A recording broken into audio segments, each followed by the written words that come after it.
Assalamualaikum warahmatullahi wabarakatuh.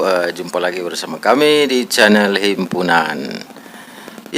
Basis Prabowo pindah ke Anies. Dilansir dari Warta Ekonomi, Direktur Eksekutif Poltreking Indonesia, Hanta Yuda menyebutkan bahwa separuh pemilih warga di Jakarta dan Banten sudah cenderung memilih bakal calon presiden dari Nasdem, Anies Baswedan. Sementara itu, pemilih Anies di Jawa Barat mulai tumbuh kuat dengan angka 36%.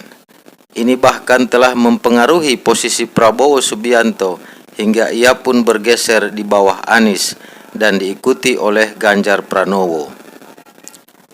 Kenapa besar? Anies Baswedan memang basisnya itu mengurus basis utama dari kantong-kantong Prabowo.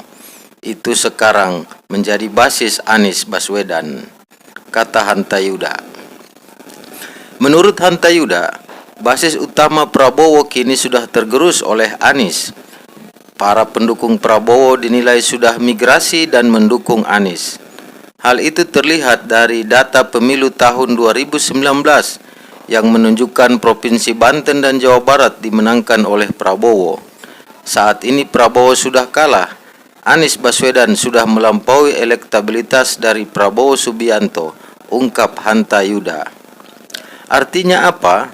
Faktor ini yang seperti kita analisa bahwa punya irisan pemilih itu terbukti bahwa Anies sudah naik di basis ini, sambungnya. Selanjutnya, Hanta Yuda menjelaskan faktor kedua mengapa elektabilitas Anies bisa unggul di 3 provinsi tersebut. Hal itu dikarenakan pergerakan politik yang Anies lakukan cukup masif. Terlebih lagi 2 provinsi tersebut dekat dengan DKI Jakarta. Apalagi Anies dipersepsikan tingkat kepuasannya sebagai gubernur cukup tinggi dan dianggap relatif berprestasi.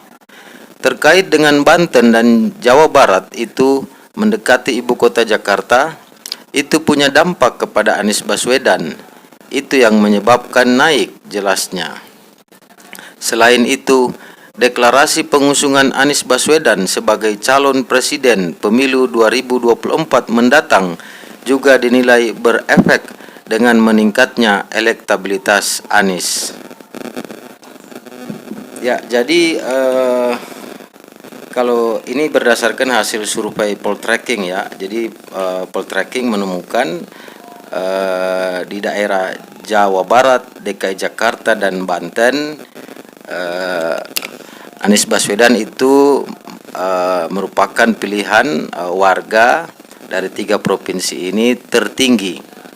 Jadi 3 daerah ini cukup padat ya di Pulau Jawa, dan di hasil survei dari Poltreking ini menemukan warga memilih Anies Baswedan itu. Padahal dulu ini adalah basis pemilih dari Prabowo itu, dan saat ini sudah terjadi migrasi pilihan dari Prabowo ke Anies Baswedan itu. Jadi mengapa terjadi migrasi ini? Ya, kita harus lihat memang daerah kantong-kantong Banten, DKI Jakarta dan Jawa Barat ini memang dulunya kalau kita lihat juga sebenarnya merupakan basis ada basis ideologis di situ ya, di Jawa Barat terutama dan Banten, di mana dulu memang wilayah ini pada sejarah histori pemilihan pertama kali atau pemilu di Indonesia tahun 1955 itu memang dimenangkan oleh Partai Masyumi ya, yang itu memang cukup dekat dengan akar atau sanad politik dari Anies Baswedan gitu. Jadi religius nasionalis gitu. Nah, ini basisnya cukup besar gitu. Sebenarnya ini kalau kita lihat sebenarnya bukan 3 provinsi ini, Banten, Jawa Barat, Jakarta, sebenarnya bukan juga diklaim ini adalah basis Prabowo sebenarnya. Tapi memang pada pemilu tahun 2019 Prabowo cukup dekat dengan tokoh-tokoh masyarakat yang berada di 3 provinsi ini, sehingga banyak sumbangan elektoral ya, atau sumbangan suara ke Prabowo Subianto gitu. Jadi memang Anies semacam mendapatkan durian runtuh ya, itu sehingga wajar kalau Anies disurvei oleh Poltreking dan merupakan tertinggi secara elektoral di 3 provinsi ini, yaitu Jawa Barat, DKI Jakarta, dan Banten. Untuk khusus DKI Jakarta sangat wajar jika Anies yang tertinggi, karena memang Anies Baswedan adalah mantan gubernur Jakarta. Jadi Anies menjabat selama 5 tahun. Jadi cukup wajar ya, banyak simpatisan Anies atau warga yang memang merasakan manfaat dan kemajuan saat Anies menjabat sebagai gubernur DKI Jakarta. Jadi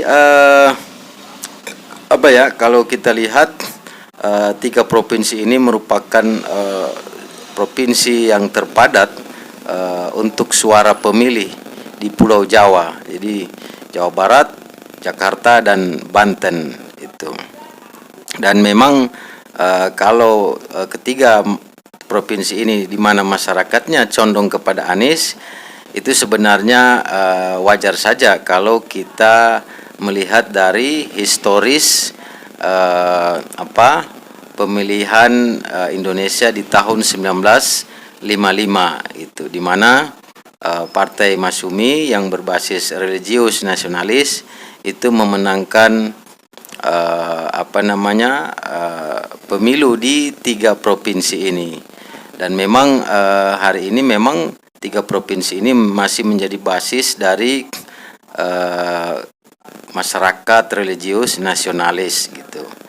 Dan tentu saja masyarakat modernis yang ada di ibu kota Jakarta, di mana masyarakat modernis ini atau masyarakat urban atau perkotaan memang sangat cocok dengan gaya kepemimpinan Anies selama 5 tahun di Jakarta, dan tentu saja sangat cocok dengan figur Anies yang begitu moderat, intelektual, dan egaliter serta humanis dan religius itu. Jadi di 3 provinsi ini Prabowo dalam hasil survei Poltreking itu sudah tertinggal dari Anies ya. Jadi Anies urutan pertama, kemudian Prabowo Subianto urutan kedua, dan urutan terakhir adalah Ganjar gitu. Jadi ini memang potensi Anies untuk menang sebagai calon presiden atau menang kontestasi Pilpres 2024, karena 3 provinsi di Pulau Jawa ini cukup padat suara pemilih ya, dan tentu saja itu irisannya sama dengan suara yang ada di luar Pulau Jawa seperti Sumatera, Kalimantan, Sulawesi. Irisannya itu satu. Pada pemilu tahun 1955 itu juga Partai Masyumi itu menjadi pemenang gitu. Jadi ini memang satu peluang besar Anies untuk menang. Ini adalah modal yang cukup besar dan cukup kuat ya. Jadi Anies tinggal berkunjung atau safari ke Jawa Timur dan sebagian Jawa Tengah, dan Anies bisa dipastikan adalah pemenang kontestasi Pilpres di 2024. Pada poinnya Anies tinggal fokus di daerah Jawa Timur saja, itu sudah cukup untuk memenangkan Anies sebagai calon presiden di 2024 gitu. Jadi ini adalah durian runtuh, dan memang juga kita tidak bisa paksakan ya, masyarakat memang memiliki kecondongan sendiri dalam memilih calon presidennya di 2024. Jadi banyak pertimbangan warga di 3 provinsi ini kenapa kemudian mereka ingin memilih Anies Baswedan sebagai calon presiden. Jadi mereka punya alasan tersendiri yang tentu saja bagi mereka ini adalah pilihan akal sehat dan pilihan dari hati nurani mereka sendiri. Jadi hanya mereka yang tahu alasannya itu, dan ini adalah bagian dari kebebasan demokrasi yang telah dilindungi undang-undang, yaitu bebas, jujur, dan adil itu. Jadi ya begitulah, kita tinggal tunggu saja perkembangannya, karena tahun 2023 itu sudah tinggal beberapa hari lagi dan tahapan pemilu akan segera dimulai. Marilah kita sambut pemilu dengan bahagia, politik berbahagia, dan tentu saja dengan damai. Oke teman-teman, sekian. Assalamualaikum warahmatullahi wabarakatuh. Salam damai Indonesiaku.